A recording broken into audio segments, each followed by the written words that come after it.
So Alexandria Ocasio-Cortez and Ilhan Omar and Ro Khanna and the rest of the Justice Democrats, they were smugly and condescendingly downplayed by Nancy Pelosi in a 60 Minutes interview. I want you to pay close attention here to the framing of Pelosi and the interviewer on 60 Minutes. Take a look and then we'll discuss. So you are contending with a group in Congress. Over here on the left flank are these self-described socialists. On the right, these moderates. And you yourself said that you're the only one who can unify everybody. And the question is, can you? By and large, whatever orientation they came to Congress with, they know that we have to hold the center, that we have to go down the mainstream. They know that? They do. But it doesn't look like that. It looks as if it's fractured. She likes to minimize the conflicts within her caucus between the moderates and the progressives. You have these wings, AOC and her group on one side. It's like 5 people. No, it's the progressive group. It's more than 5. I'm a progressive, yeah. That's like 5 people. Yeah, it's like 5 people. Just, are we really going to be too concerned about what they think? That's not like 5 people. Okay, I got this. Okay? That's what she's saying. Oh, AOC and her group of... Please. They're like the tiniest fringe in the party, and who are they really? That's what she's saying. This group that she's belittling and besmirching, they also happen to have, and this is not a coincidence, the largest grassroots support, largest grassroots network, and the most social media following of any people in Congress, of anybody, right or left. AOC's got more than maybe the other top fucking 5 combined. Ro Khanna is now one of the most recognized congresspeople in the country. Why? I'll tell you why.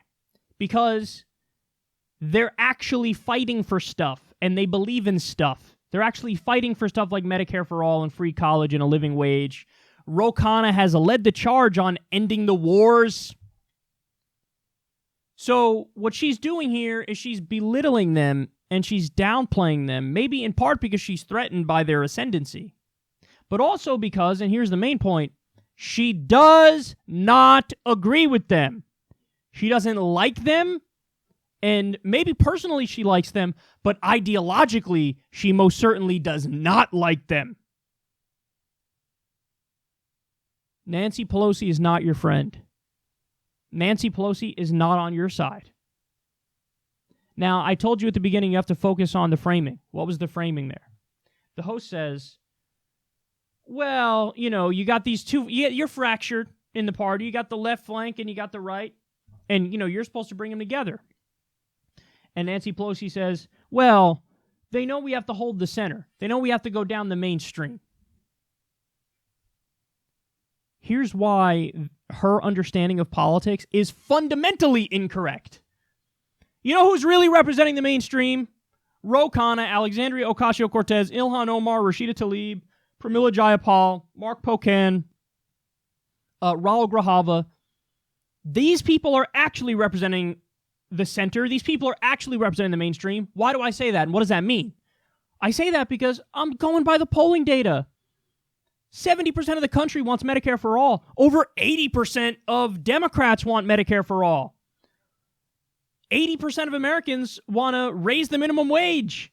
It's probably over 90% of Democrats. Only 17% of Americans still want to be in Afghanistan. 62% want to legalize marijuana. So who's representing the center of the country? Who's representing the majority of the American people? The people that you're shitting on, Nancy. The people that you're downplaying. It's just 5 of them.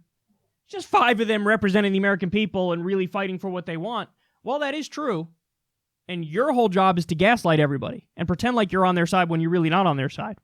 But understand, her fundamental misunderstanding of politics is, oh, they're the far left. No. They're the so-called far left in your shitty little elitist group of people in Washington, D.C. That's where they're far left. They're far left in the cesspool of elitism and corporatism and money and influence. That's where they're far left. But they also happen to be representing the overwhelming majority of the American people. So you're walking a phantom line. Like, oh, I have to appease all the fucking corporatists who want to tank the country and be massively corrupt. And also people on the left. I got to walk this fine line and agree half with the rank corrupt corporatists and half with the people on the left.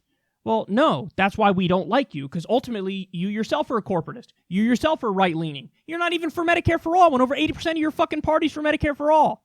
You're not our ally, Nancy. Your whole job is to gaslight the left. You're running interference for corporate America and moneyed interests. That's what you're doing, and that's why you have to smear the ascendant left flank of the party. Now, the final thing I'll say is this. I hope anybody from the left flank is listening right now, because she is not your friend. Get it through your head. I'm sick of the left in Washington, D.C. is playing patty cakes. Patty cakes, patty cakes. Baker's man. Bake me a cake as fast as you can.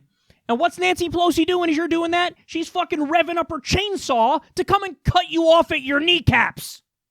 Acknowledge it. Recognize it. Use the bully pulpit. You know who has the bully pulpit? You do. All she has are her idiot corporate media elite asshole buddies. That's all she has. Very few people are even watching corporate media anyway. You guys have the larger Twitter following. Why? Because people actually fucking like you because you're fighting for the right things. Use that power. Use the bully pulpit. We need an outside-inside strategy. Depend on the people. Rely on the people. Put pressure on people like Nancy Pelosi and the corporatists by using your sway with the people. She can't get an army on her side by going to Twitter because she pisses us off more than half the time when she speaks. She's not a populist fighting for the people. You are. Recognize that. Acknowledge that. Know that she's not your friend. They did a fucking a magazine photo shoot cover recently. Are you kidding me? She's using you. She's using you. She's trying to get a little sniff of your popularity so that she can walk around and pretend like she's a hero as she gaslights the entire left-wing agenda. That's what she's doing. Don't do fucking magazine covers with her. She's the old guard in the party for a reason. She's the establishment wing of the party. She's going to do nothing but try to hold up our agenda at every step of the way while gaslighting you and pretending that she's on your side. Don't let her use your popularity. You need to acknowledge that it's time to fight her. Politically, she must go down. You're not going to appease her. You're not going to half agree with her. You're going to defeat her because she's going to step up and stand in the way when it comes time to pass Medicare for all, and you need to be there to fight her on it. You need to leverage your power with the people against her. Nancy Pelosi, at the end of the day, is a human being. She's a corporatist. She's also a human being. How's she going to react when she stands in the way of Medicare for all? And she gets, I don't know, let's say 200,000 phone calls in one day that are insanely angry. How's she going to react when she comes to work one day and there's a protest of 15,000 people outside of her office saying, you better do Medicare for all? How's she going to react? What's she going to do? But unfortunately, the strategy from actual leftists who mean well in Washington, D.C. is, well, Republicans bad, so let's work with Pelosi and maybe try to meet halfway. As she goes on fucking talk shows and smears you and besmirches you and belittles you and acts like you don't have the power when you do have the power. She's right that numerically there's not that many of you, but you got the people power. Because this small group of lefties represents the silent majority of Americans. Well, it's time to make that silent majority not so silent anymore. It's time to step up. It's time to fight back. I'm giving the same advice to AOC and Rokan and Pramila Jayapal and the rest of them. I've given the same advice to you that I give to Bernie every day on this show, which is this. There is a democratic civil war. Acknowledge it and fight for your fucking side. That's what you need to do. Now, don't get me wrong. The Civil War is a little lopsided, and it's a little misleading. Why do I say that? Because you guys are actually representing the overwhelming majority of Americans. So in this civil war, we got 80% on our side and 20% are on their side. But the difference is in Washington, D.C., they make up the majority. That's why it feels like it's an impossible mountain to climb. Well, it's not. It's not an impossible mountain to climb. The corporatists may outnumber you in Washington, D.C., but among the people, we way outnumber them. So let's start acting like it.